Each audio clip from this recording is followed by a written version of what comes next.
he is.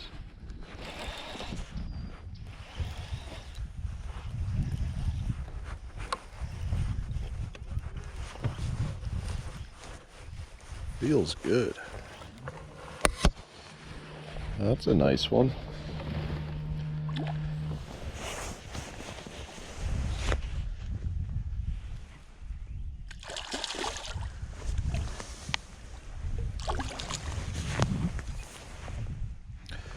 Open wide. Got you. That's a nice one. The old Fritzside 5. Potentially the best flat side out there. The fish is close to 3 pounds, 2.5 for sure. Cold lethargic fish. Love the old Fritzside, guys. I don't know what it is about this bait, but it is by far one of the most popular cold water crankbaits out there. It just generates tons and tons of strikes. I've just got it here. I'm fishing some isolated stumps off a flat, little creek going by, and the fish are staging on them right now. We've got, what do we got? 53-degree water temps. So these fish up here in Wisconsin are still very much pre-spawn, and I'm just trying to bump it up and off stumps just like that last one did. Kind of slow retrieve it. The Fritzside 5 only goes a couple of feet deep, 3-4 feet deep, and I'm really just trying to deflect it off of cover. Let's see if we can catch a few more. Just to give you an idea of what we're fishing, you can see that big old stump right there. So we're just trying to bump off of as many of those as we can. You can see there's another one right there. Kind of surprised I didn't generate a, ooh, that felt like a fish. Kind of surprised I didn't get bit off that. All right, so let's talk a little bit about the Fritsides here. So the one that I've been throwing is just the Fritzside 5. But they got a bunch of different sizes, so I'm gonna walk you through where and when I like to throw them. So let's just start with the one I've been throwing. This is the Fritzside 5. Just a great all-around size, more of a square bill type attribute to it. This bait's gonna drive a couple of feet, 3 to 4 foot deep. It's got your almost a coffin bill shape. It's your square bill shape, so it really does a good job deflecting. That's what I've been throwing off a bunch of wood, off a bunch of rock, that type of stuff.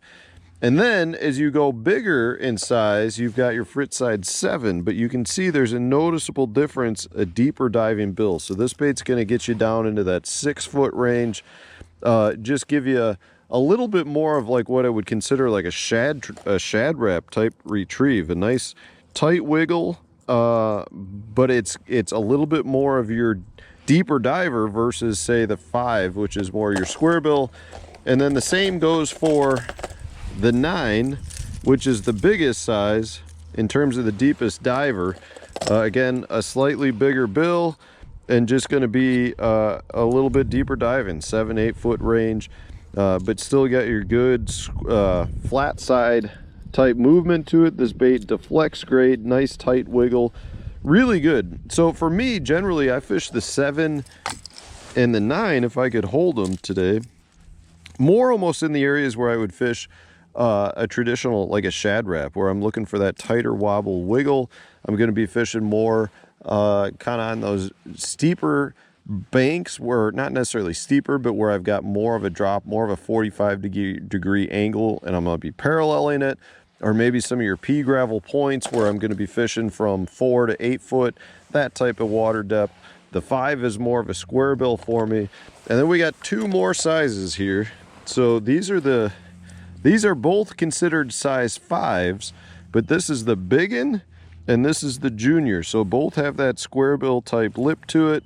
The biggin is going to dive a little bit deeper, a little bit bigger profile.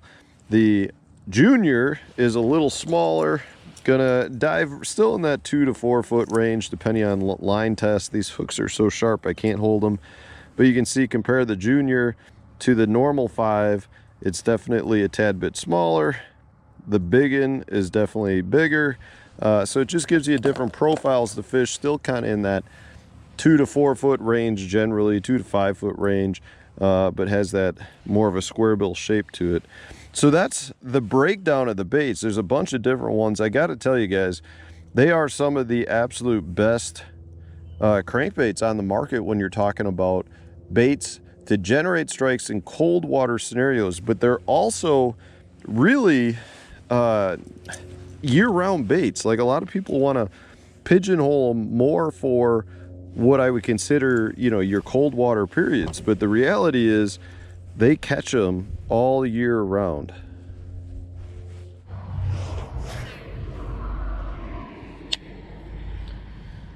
So we're just working down this causeway right now, and I just wanted to go over a couple of the best retrieves, in my opinion, for the Fritzside. One is really pull the rod. You're making sweep motions. Pull the rod and then reel in your slack. And when you do that, you stop your bait, and the Fritzside floats really slow. So, you know, it stays in the strike zone for a long period of time.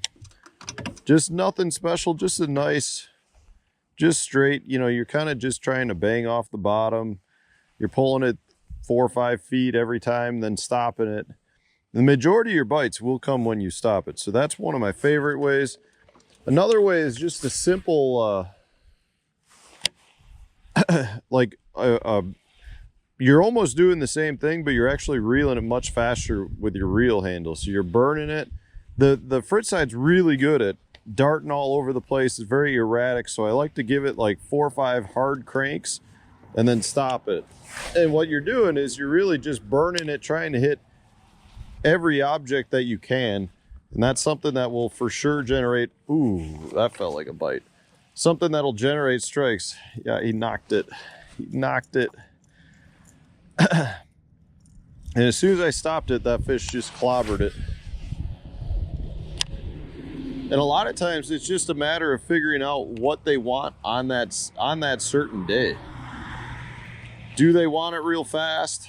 Do they want it, you know, nice and slow?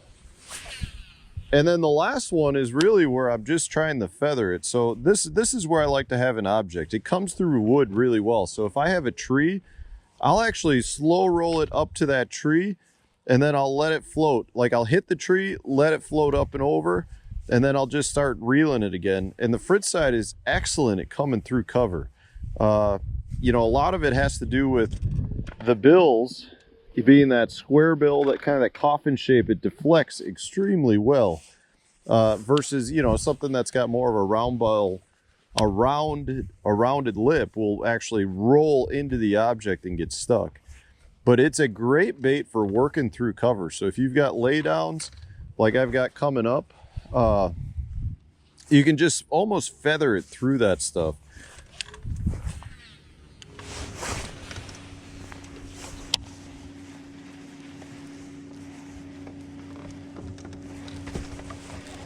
Is what the heck was that? I got a sucker, guys, in the mouth. That's musky bait right there.